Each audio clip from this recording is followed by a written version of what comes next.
Hey everybody, I am super excited to be coming to you today right now, not from my own home studio in the Safe House, but from the Danny Jones studio in Clearwater, Florida, where I had an awesome opportunity to have a kick-ass conversation with these gentlemen here at the table with me. I got Jim DiOrio.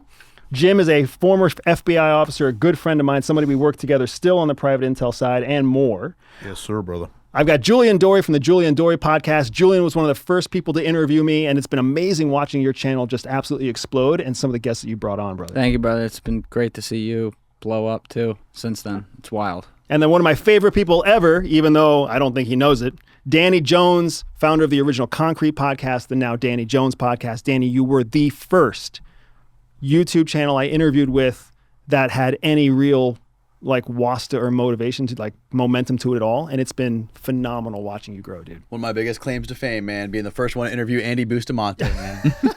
Super psyched to see all your success, man. It's incredible. Thanks, dude. So we just got done having a badass conversation. What was the hour run? How long have we been talking? We did 2 episodes. We did like We did 6 hours. We did Wow. five and a half or Didn't so. feel like that. No, we it doesn't. flowed, man. Right? Tons and tons of time, and we covered some of my all-time favorite topics that we've ever talked about. I'm going to throw out there right now that one of my favorite things that we just talked about was kind of chewing on how Prigozhin's plane was actually brought down. Yeah, you got into Skinwalker and some of the other narratives there. That's true. All the work that we're doing on Beyond Skinwalker Yep. Ranch was Amazing. all thrown in there. Amazing You stuff. got season 2 coming up too. Yeah, of the show. When does that come out? That's not announced yet, so we don't know. I actually don't know if the producers are going to let me say that season 2 is coming out, but you found out first here. I think they're okay with that. You were riffing on all sorts of shit that I knew nothing about, dude. Dude, I just loved it, man. It flowed. Anytime I'm with you guys, all of you, it's just amazing. You guys open me up to different things, and I feel like very comfortable here. And I love that when he starts talking about his FBI operations, he just starts hitting the table. He gets angry. Angry, pissed off, man. How often do people get a CIA agent and an FBI agent together in a room to talk about some of these most incredible events? First in time US ever, I history? believe. This is the second time. think- You Yeah. guys were the ones that No, made it but I happen. mean, first time that ever a CIA agent, yeah. officer and an FBI agent ever talked. without exchanging blows. We haven't fought. We've done some really cool things together. It's true. It's true. So the conversation was awesome, and I'm actually super pumped because coming out of that conversation, which we just wrapped like 2 minutes ago, there's a freaking knowledge bomb that I want to drop on you guys, a theory that I have that I can't wait to let you guys run with. So knowledge bomb, guys. Okay, I've been chewing on this. I don't know how your guys' brains work. My brain works overtime when I'm alone. So like I get in the shower, my brain fucking goes crazy, right? I get ready to go to bed and it turns on. It's a pain in the ass thing that I've never been able to turn off. I have some methods that I use to do it, but I've never been able to just stop it. So where my brain has been going lately is that human civilization has evolved through multiple ages. The first age of known civilization was basically the prehistoric age, right? Which consisted of the Stone Age and then the Bronze Age and then the Iron Age. And we progressed through each of those ages as a human race. And then fast forward, we came to the Industrial Revolution. You and I were just having a conversation about that over the weekend. The Industrial Revolution, which essentially was a revolution in industrializing and manufacturing and creating. And from the Industrial Revolution, we had more ages. The Technology Age, where we started using machines instead of human beings to do stuff. The birth of the Information Age. I don't know if you guys know, but do you know what came after the Information Age, what we're technically in right now? Oh shit, you told me this. I forget though. They What's the call it answer? the Experience Age, Yeah. right? So Interesting. What does that mean? It means that coming out, the Technology Age gave us the tools to create things and create things at scale. The Information Age was when we started getting access to information we never previously had. The Experience Age became the way that we choose to engage with and experience the information we collect. Some people watch, some people listen, audiobooks, right? Paper books, ebooks, all sorts of stuff, right? We choose our experience. The Oculus that's sitting up over here, right? 3 dimensions. Yeah, podcasts. There's so many ways people choose to experience information.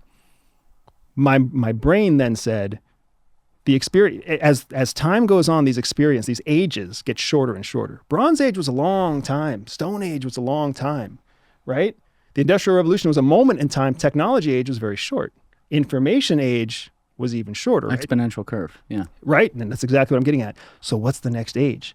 Because the Experience Age is going to be exponentially shorter than the last age. So what comes next? My brain can't get off the idea that we are entering into the intelligence age. What the fuck does that mean? Yeah, can you expand? So that can here's mean a couple things. That exactly right? There's one of the first things that we're taught at FBI, at CIA, is that there's a difference between intel and information, right? And in colloquial terms, there's a difference between knowledge and information. Information is just data. Comes from anywhere, goes anywhere, single source, multi-source, corroborated, not corroborated. It can be anything, right? Data is what we're swimming in all the time. We were looking at fake news articles during our podcast. Data, information. What's it take to turn information into knowledge? What's it take to turn information into intel? Experience.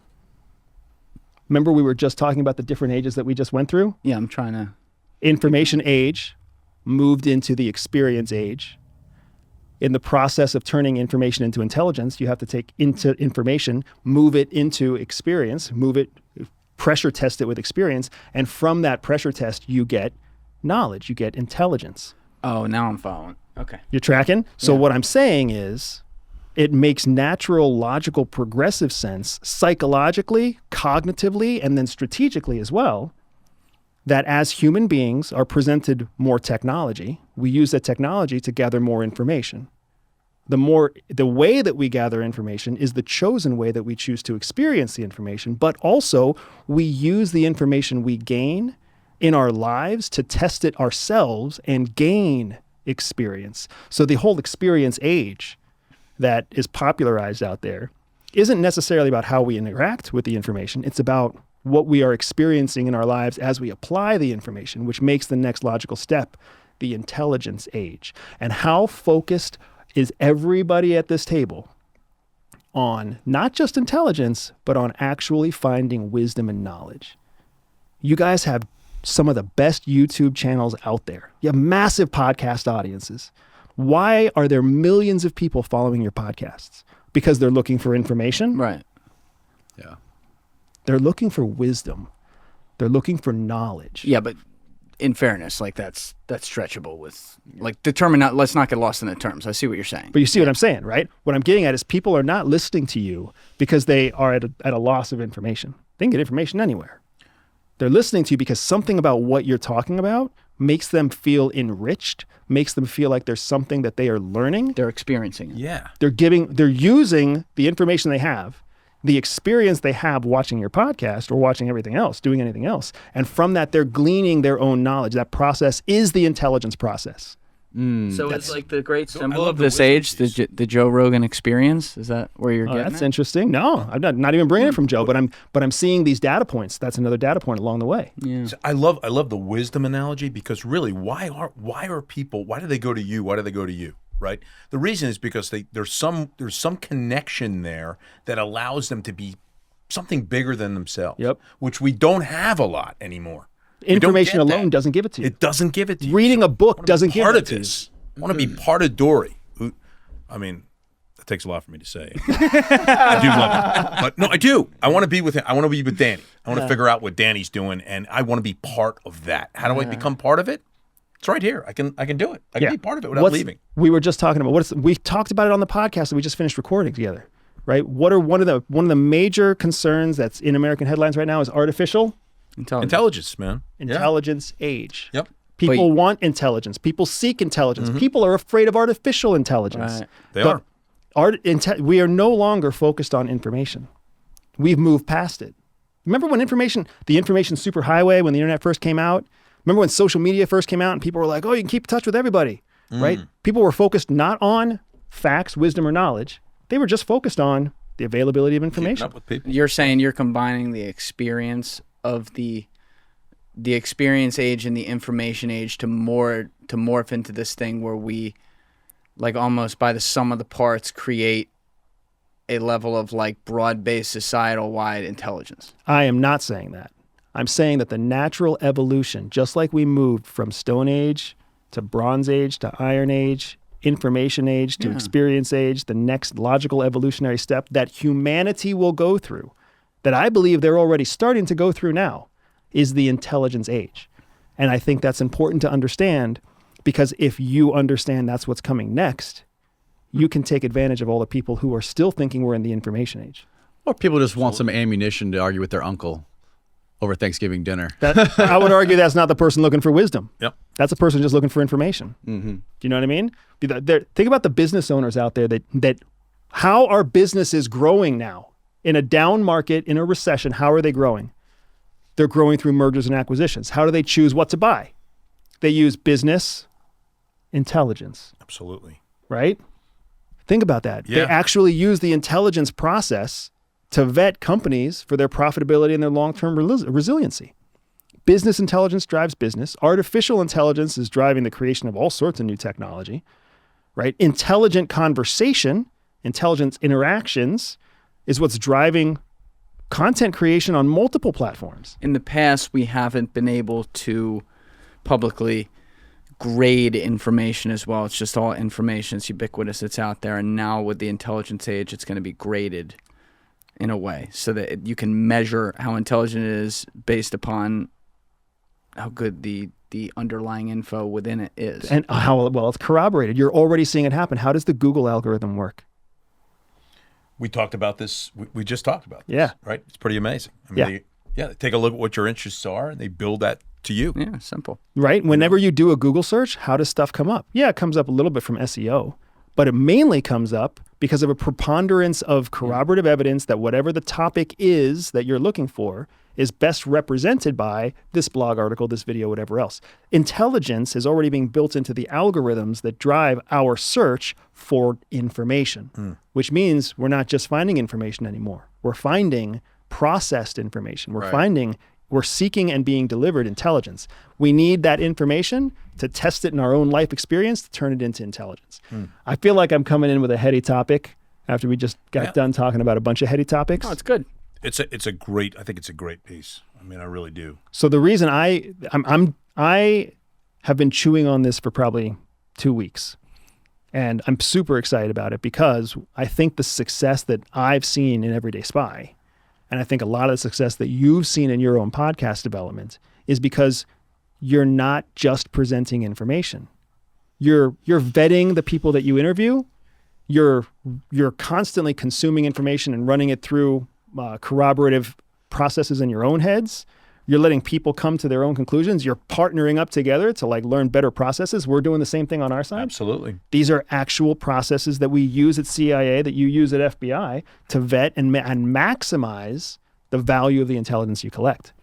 So for me, in business, I'm doubling down on anticipating this intelligence age, that people are no longer going to be satisfied with just information. They're going to want wisdom. Wisdom means something that is reliable, something that adds value to their day, something that adds value to their life, something they can use to leverage into additional forms of value, whether that's money, health, relationships, love. People are past information. People, if anything right now, let's say people kind of hate information. Yeah. Where I could really get with this is how you had said in there with the wisdom piece, like how it makes you feel. That's why they decide to listen to Danny Jones instead of show X. Right. Danny Jones' show makes them feel a certain way, and this doesn't.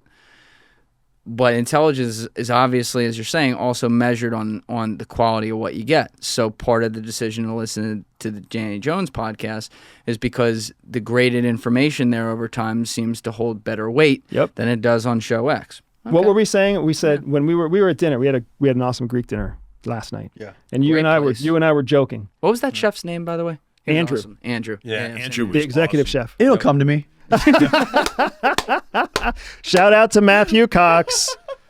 there Matthew in spirit. Cox was He was at dinner. He was definitely there in spirit. he played a role. But no, you and I were joking because at dinner we started talking about geopolitics and heavy shit. Yeah. And then Danny moved into podcast Danny. And he became like podcast Danny. And if you haven't just, you know what I'm talking about. I was just sitting back watching the show between you three. But No. But that's I know podcast exactly what Danny. you're talking about. That's podcast Danny. I was just entertained. Your superpower, dude, your superpower with your podcast is that you are able to quickly and accurately represent your listener base. So you're asking the questions of your guests. I agree. that come straight out of the brains of the people in your audience who will be watching it after it's posted. It's crystal clear to us, maybe not to you, but that's what makes the Danny Jones podcast so freaking amazing, dude, is that you represent the voice of the people who are tuning in to listen to your show. You're asking us the questions they wish they could ask, and you don't need comments to do it. It comes to you naturally. And you get to the core of the thing very bluntly and easily. Absolutely, which is a real and talent. you let us talk. Yep. Let us talk. Yeah. That's the Danny Jones face. The Danny Jones face is you sit back and you just listen. Yep. You call it watching the show, dude. You're what did we say? It was letting us have rope to hang ourselves. Exactly. That's exactly it. Yeah. You're going to hang yourself, and here's enough rope. Or not. Hopefully. You don't. And we just saw it happen in the podcast that we just finished recording. Yep.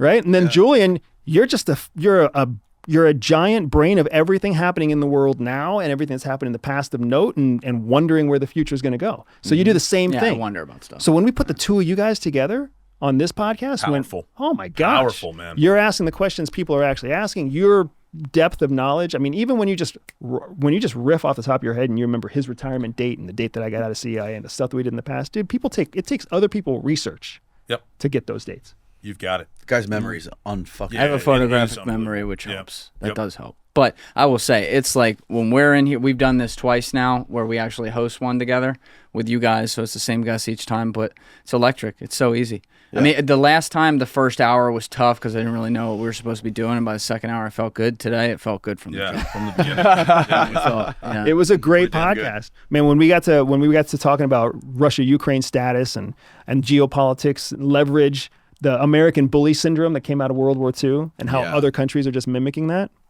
The China shit was insane too. Yeah, the China shit's good. Right? There's a lot there. The media relationship piece was also really good. Yes. So it's just when we get Jimmy D also unloading on the Hill Dog investigation. Yeah, the Hill investigation. That was a worldwide exclusive. Matter of fact, I got a couple of bruises on my hand. That was a worldwide exclusive right there. My mom's It's like Pitbull. Listen to that. It's like Pitbull. Yeah. Same. How is she in person? Insulting. Insulting. About the easiest. That's funny. You said everybody likes Bill Clinton when they meet him. Yeah. You can't resist but like Bill Clinton. Yep. But you can't resist but dislike Hillary Clinton. Yep. You do hear that. She's a dynamic woman. Thank you. Thank you, Putin. Dynamic woman. Perfect. Very dynamic. I want to go ahead and quote Putin. She's a dynamic woman. Yeah. I agree. So I'm going to throw it out there. I feel like I kind of threw out a flunky, guys, when I talked about the intelligence age. No, I like No, it. no. We know exactly we're letting you rip. Yep. I could see you were thinking about this a lot. Because I'm rolling on this and I'm doubling down on this. I'm making it part of the core business. Let's go. I want to see it come true because if I'm right, holy shit, we're going to be so far ahead of everybody else, right? And I'm willing to bet that the people who are watching, that you listening, you also agree that I'm right. You don't just want information. You're not looking for data. You're not looking for opinion. You're looking for wisdom. You're looking for knowledge, looking for something you can use. And the active application of information is applied intelligence. But also, even if you're wrong, who gives a fuck? Because your value for your business and what you do for like extremely high level clients, whether that's the age or not, they all need this shit. 100%. Without a doubt, man. Yeah. It's a very, I got to listen to it again. It's because it was very, it's broad what you're saying, but all these ages are broad. But they define, right? What we're talking about is partially what's called a zeitgeist also. Yeah. Right? Like something that encompasses a social transformation overall. Bravo. Yeah. And that's absolutely where I think. And I'm not saying everybody's going to transform, because I also believe that we're moving into a transition where there will always be a smaller group of people at the top and a larger group of people 100%. at the bottom. You're so 100% really, right about the intelligence age is really going to apply to both parties, but only one of them are going to be able to apply the intelligence and do anything with it. Yeah. Agreed. That's for sure. So folks, make sure you check out the episodes, the podcast episodes that we just recorded with the Danny Jones podcast, with the Julian Dory podcast. You're going to have links below in the description. Make sure you take the time to click on those. Amazing conversations, a ton of fun, some of the best intelligent conversation I've had in a long time. Awesome to be here. Thanks for joining us, folks, and we'll see you next time. Freedom! So fresh, so new.